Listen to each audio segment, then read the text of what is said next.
Welcome back, everyone. It's been 6 months since President Trump took office for his second term, and as his administration has cut jobs across the government, Democrats have tried to sound the alarm about what they believe is happening to our planet.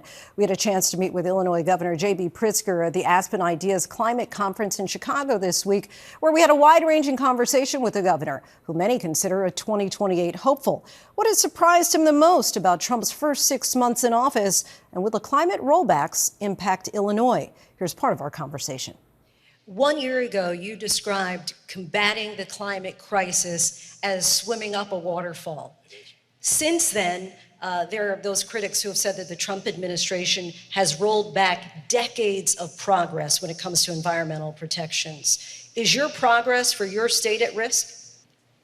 It's at risk, for sure. I mean, in terms of the momentum, right? You can lessen the momentum. We're still heading in the right direction. But it's true that, when the Congress takes away features of the IRA, which was an enormous boost for many of us who are already going in the right direction, it makes it harder. I mean, we've been working on expanding industry in the state that's focused on climate action, or, industry that is about clean energy. The UN has referred to this moment as climate crunch time and has said, to our own peril, if all nations do not reduce their greenhouse gases by 42% by 2030, it's going to be catastrophic. Do you think that that's even possible if we're just talking about the United States alone reaching that goal? I don't know whether it's possible. I'll be honest with you. I think, I think many people have been screaming at the top of their lungs, rightfully so, about the necessity of climate action. If you want to accelerate the endeavor on climate action, you've got to make it understandable to everybody that there are jobs and economic opportunity available to them as a result of the change in our economy. I think people hadn't come to understand that very well in years past. So when we talk about can we get there by 2030 where we need to be, the answer is the incentives have to be in place. Now, whether that's incentives from the federal government in the United States, I wish those incentives weren't being taken away, but at least at the state level, we're pushing as hard as ever. I'm curious, and you can take this question in any direction that you'd like. What keeps you up at night? Yeah. I slept better before January.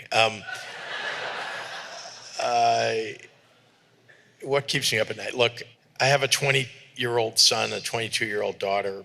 Their whole lives, and my whole life, I believe that our world has made progress in protecting people's freedoms, protecting their health.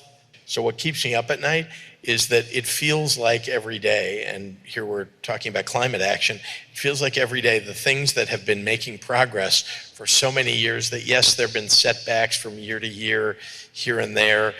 I feel like we're being set back in enormous amounts, particularly in this fight for people's health, that is what climate action is about. Just last week, the Trump administration said that it's going to eliminate the scientific research arm of the EPA. Yeah. As you know, a lot of that research has gone to making sure that our water, that our air is safe. You mentioned health just a little while ago. Does that open up opportunities for states, for private firms to take action?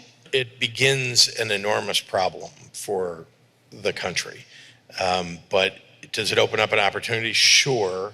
But remember, the federal government has resources that states don't have. The federal government has resources that philanthropy can never come close to meeting. So it's problematic when they pull out of research.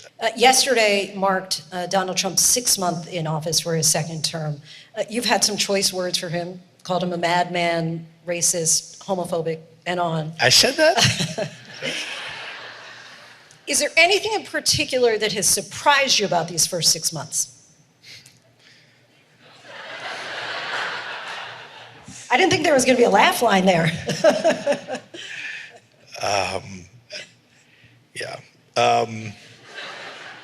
Surprised me.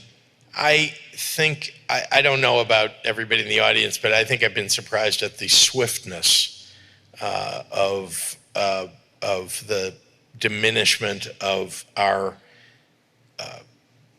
the future prospects for our country.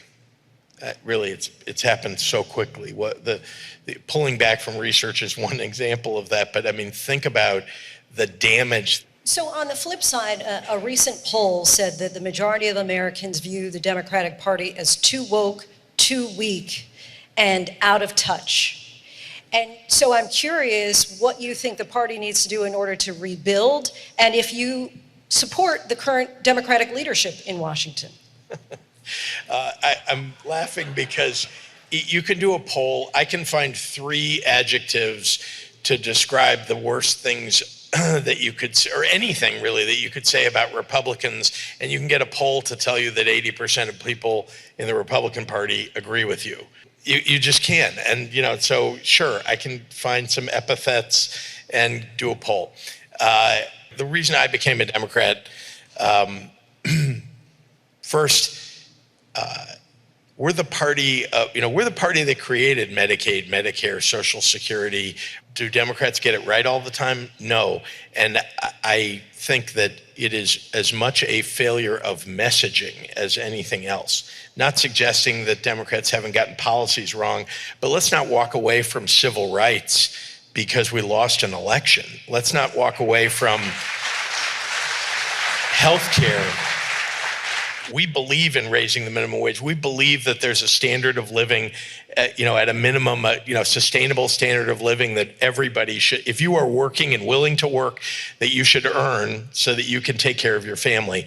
And we don't go out and argue for those things as Democrats. We've lost our way in that regard, and it is time for us to refocus on who we are and what we have always believed in, which is, again, standing up for working families and the most vulnerable. I know that you've recently announced that you're running for a 3rd term. I'm not asking you if you're going to run for president, though your name has been bandied about. I'm just asking, do you think you would make a good president? I think I've been a good governor, and I have no idea, except that I think the bar has been set pretty low. Our thanks to Illinois Governor JB Pritzker for the conversation.